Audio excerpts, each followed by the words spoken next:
নমস্কার বন্ধুরা, Sreemoyee astrological tips চ্যানেলে তোমাদের সকলকে স্বাগত জানাচ্ছি। আজকে শনি রেখা নিয়ে আমি তোমাদের কাছে কিছু তথ্য তুলে ধরব। শনি রেখা থেকে বয়স গণনা করতে হলে হাতের নিচের অংশ থেকে উপরের দিকে উঠতে হবে। শনি রেখার নিচের অংশ জাতক জাতিকার শৈশবের অবস্থা সূচিত করে, মধ্যাংশ তাদের মধ্যজীবনের অবস্থা এবং শনি পর্বতে শনি রেখার যে অংশ থাকে তা জাতক বা জাতিকার বৃদ্ধকালীন অবস্থা সূচিত করে। ব্যবহারিক জীবনে জাতক কতটুকু উন্নতি লাভ করতে পারবে শনি রেখার মাধ্যমে তা জানা যাবে এবং জাতককে উন্নতি লাভের জন্য কী ধরনের অবস্থা বা বাধার সম্মুখীন হতে হবে অথবা সহজেই সে উন্নতি লাভ করতে পারবে যা শনি রেখা দ্বারা এই ধরনের ভবিষ্যৎ অনেকাংশে জানা সম্ভব এবং জীবনের সর্বশ্রেষ্ঠ সময়ের কথাও শনি রেখা বা ভাগ্যরেখার মাধ্যমে জানা যায়।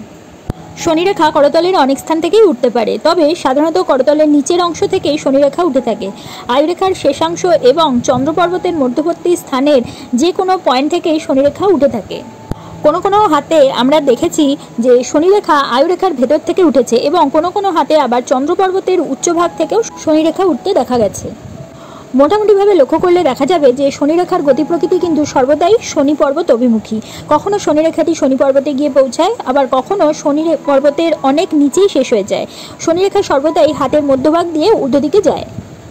যে ক্ষেত্রে শনি রেখা আয়ুরেখার ভেতর থেকে ওঠে সেক্ষেত্রে বোঝা যায় যে ওই জাতক ব্যবহারিক জীবনে সাফল্য লাভ করবে এবং তার নিকট আত্মীয়গণ তার সাফল্য লাভের ক্ষেত্রে বিশেষ সহায়তা করে থাকে। যদি শনি রেখাটি হাতের মধ্যভাগ থেকে ওঠে শনি পর্বতে গমন করে তাহলে ওই জাতক বিশেষত নিজের প্রচেষ্টার মাধ্যমে জীবনে সাফল্য লাভ করে থাকে। যদি শনি রেখাটি চন্দ্র পর্বত থেকে উঠে শনি পর্বতে যায় তাহলে ওই জাতক জাতিকার জীবনে সাফল্য লাভের ক্ষেত্রে অপোজিট সেক্সের অবদানই সবচেয়ে বেশি। ওই ধরনের অবদান সদুপদেশ, অনুপ্রেরণা বা আর্থিক সহায়তার মাধ্যমে সূচিত হতে পারে। এই ধরনের শনি রেখাযুক্ত ব্যক্তিদের হাত পরীক্ষা করে এই সিদ্ধান্তে আসা যায় যে তাদের জীবনে সাফল্য লাভের জন্য তাদের স্ত্রীর অথবা মায়ের অবদান সবচেয়ে বেশি। কোনো কোনো হাতে শনি রেখা হাতের নিচের অংশ থেকে না বেরিয়ে মধ্যভাগ থেকে উদ্গত হতে দেখা যায়। এক্ষেত্রে বলা যায় জাতকের প্রথম জীবন তেমন উল্লেখযোগ্য ছিল না এবং ওই বয়সে তার পক্ষে নিজের প্রচেষ্টার মাধ্যমে তেমন কিছু কাজ করা সম্ভব হয়নি এবং সে সোনার চামচ মুখে নিয়েও জন্মায়নি। অতএব এক্ষেত্রে যে বয়স থেকে শনি রেখা সূচিত হয়েছে সেই বয়স থেকেই তার জীবনে সুসময় সূচিত হয়েছে, এই রকমই বুঝতে হবে। শনি রেখাটি হাতের যত উচ্চস্থান থেকে বেরোবে ওই ব্যক্তির জীবনের শেষ ভাগ তত সহজ এবং সুবিধাজনক হবে। যদি জীবনের প্রথম ভাগে শনি রেখা অনুপস্থিত দেখা যায় সেক্ষেত্রে আয়ুরেখাটিও প্রথম দিকে বিশেষ ত্রুটিযুক্ত দেখা যেতে পারে এবং আয়ুরেখাটি যে বয়স পর্যন্ত বিশেষ ত্রুটিযুক্ত ছিল সে বয়স পর্যন্ত এক্ষেত্রে শনিরেখা সূচিত হয়নি। যদি শনিরেখাটি অপেক্ষাকৃত দেরিতে এবং শিরোরেখাটি প্রথম দিকে বিশেষ ত্রুটিযুক্ত দেখা যায় তাহলে বুঝতে হবে যে জাতকের মানসিক দুর্বলতা জীবনের প্রথম ভাগে তার উন্নতির পথে বাধাস্বরূপ হয়ে দাঁড়াবে। এক্ষেত্রে শিরোরেখা যতক্ষণ পর্যন্ত ত্রুটিযুক্ত হয়নি ততক্ষণ পর্যন্ত শনিরেখাও সূচিত হয়নি। যদি শিরোরেখাটি প্রথম পর্যায়ে দুর্বল বা বিশেষ ত্রুটিযুক্ত দেখা যায় এবং শিরোরেখাটি যে বয়সে ত্রুটিযুক্ত হলো আবার সেই বয়স থেকে যদি হৃদয়রেখা ত্রুটিযুক্ত দেখা যায় এবং আয়ুরেখাটিও প্রথম থেকে হৃদয়রেখা ত্রুটিযুক্ত অবস্থা পর্যন্ত যদি সূক্ষ্ম বা ক্ষীণ দেখা যায় তবে বুঝতে হবে ওই জাতকের জীবনে উন্নতি লাভের ক্ষেত্রে প্রথম পর্যায়ে মানসিক গোলযোগ এবং দ্বিতীয় পর্যায়ে হৃদয় দৌর্বল্য অন্তরায়ের সৃষ্টি করবে। মানসিক গোলযোগ এবং হৃদয়যন্ত্রের দৌর্বল্য দূর না হওয়া পর্যন্ত ওই ব্যক্তির পক্ষে এক্ষেত্রে উন্নতি লাভ করা সম্ভবপর হবে না। যদি শনি রেখাটি হাতের উচ্চভাগ থেকে বেরিয়ে অগ্রসর হয় এবং শুক্র পর্বতস্থ পিতা বা মাতার প্রভাবসূচক রেখার শেষ প্রান্তে তারকা চিহ্ন দেখা যায় তাহলে বুঝতে হবে যে মাতা বা পিতার মৃত্যুর কারণে জাতকের প্রথম জীবনের উন্নতির চেষ্টা বাধাপ্রাপ্ত হয়েছে।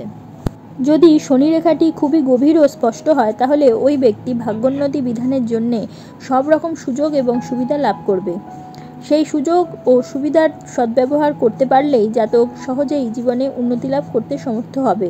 যদি অনুরূপ গভীর ও স্পষ্ট শনিরেখা করতলের নিম্নাংশ থেকে শনি পর্বত পর্যন্ত বিস্তৃত হতে দেখা যায় তাহলে ওই জাতক সমগ্র জীবনব্যাপী অনুকূল অবস্থার সুযোগ লাভ করবে।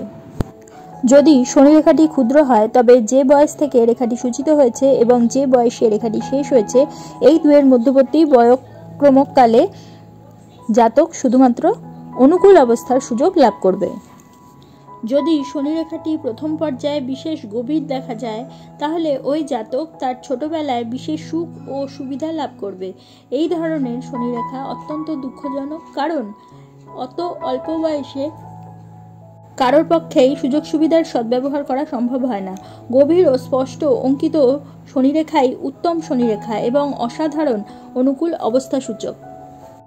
যদি কারো হাতে সূক্ষ্ম ধরনের শনিরেখা দেখা যায় তাহলে সে জীবনে উন্নতি লাভ করার জন্যে স্বাভাবিক সুযোগ ও সুবিধা লাভ করলেও এক্ষেত্রে উন্নতি লাভের জন্যে প্রচুর উদ্যোগ এবং পরিশ্রম প্রয়োজন।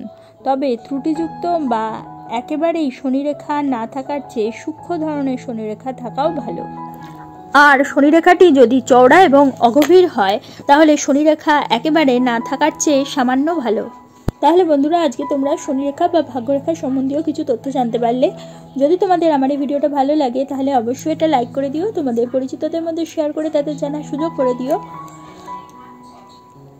এবং যারা এখনো পর্যন্ত আমার চ্যানেলটা সাবস্ক্রাইব করনি অবশ্যই সাবস্ক্রাইব করে রেখো এবং পাশে থাকা বেল আইকনটি প্রেস করতে কিন্তু একেবারেই ভুলো না। তাহলে প্রত্যেকে ভালো থেকো, প্রত্যেককে ভালো রেখো। পরবর্তী ভিডিওতে আবার চলে আসবো, ততক্ষণের জন্য সকলকে ধন্যবাদ, নমস্কার।